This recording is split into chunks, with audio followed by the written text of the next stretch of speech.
Hi, I'm Xenowave, and today I'm going to show you how I made this sound.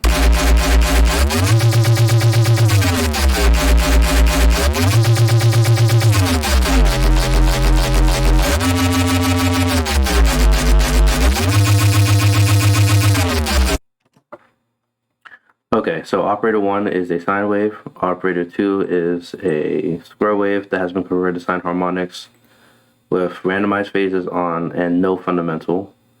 Operator 3 is a sine wave with a ratio of 2.15, and this is to detune with operator 1 to cause that Reesing effect, like so. Let's make it higher,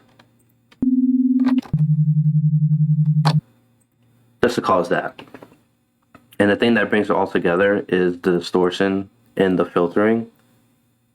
So in the filter section, I have high quality, flat, and alternate triple on, and cherry phaser for all the filters. And of course, wave shaping. Wave shape, this is just the graph for the wave shaper for all filters. And I'm just serializing everything into filter 3. So 1 to 2, 2 and 3. So cutoff and resonance for the filters, these just control the timbre. You can automate this to make a really wild sound if you want, but I just decided to keep it static. But yeah, so if I show you, if I play all these three together, it won't sound like you might expect.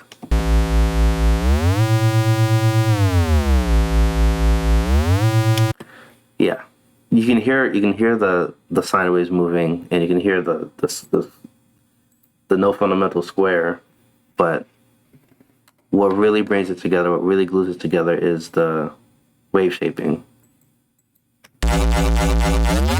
And then on top of that, the stacked wave shaping, so distortion for everything. So let's demonstrate what it sounds like if you were to change this.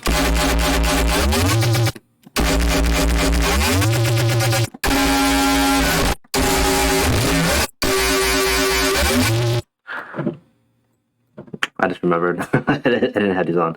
I have 1 and 3 on for sub reinforcement so that the movement is always there. It kind of reinforces any sort of sub that might be taken away from the phasers. So that's why I have that there.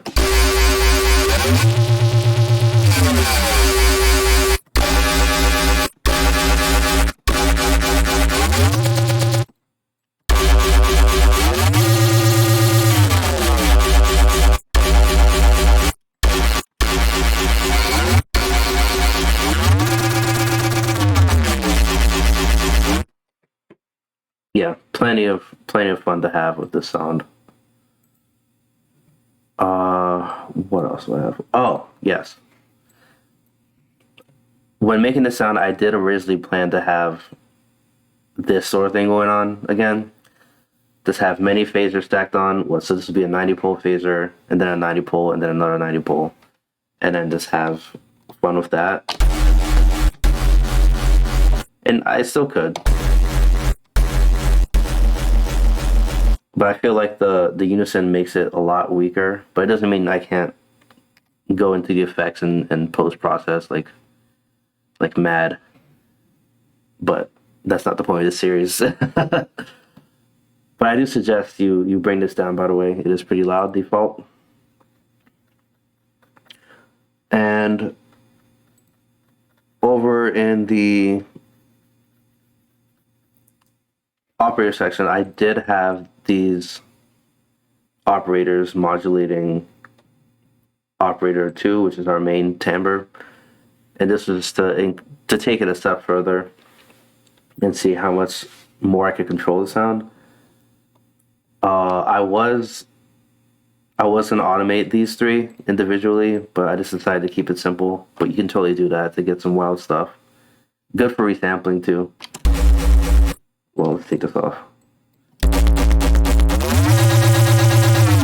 Oh, right.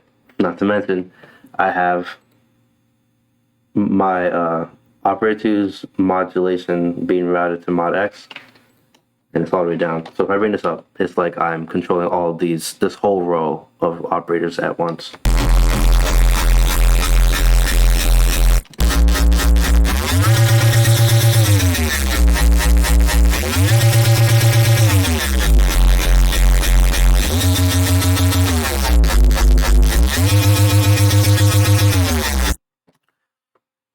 But yeah, that's extra stuff. On top of that, I have in the effects section, all I have is just a chorus, and these are the settings: 100% volume, negative 100% chorus cross, 100% spread, 0% for delay and speed, and then 100% for depth. I do believe that's the whole sound. But that's just to demonstrate. I'll mess with this just a little bit. Let's turn this on and have a little fun.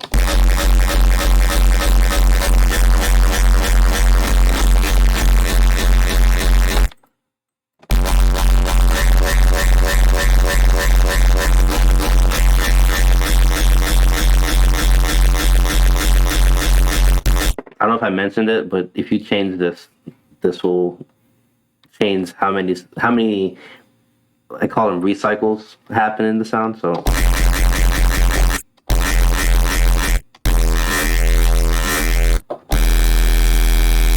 if it's the same pitch, if this sine wave is the same as this sine wave, there's gonna be no movement.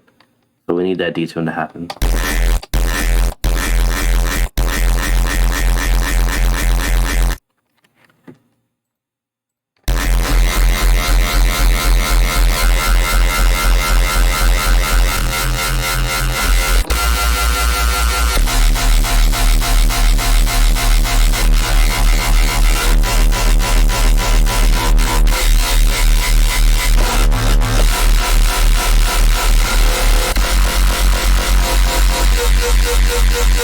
Just this alone, totally different sound.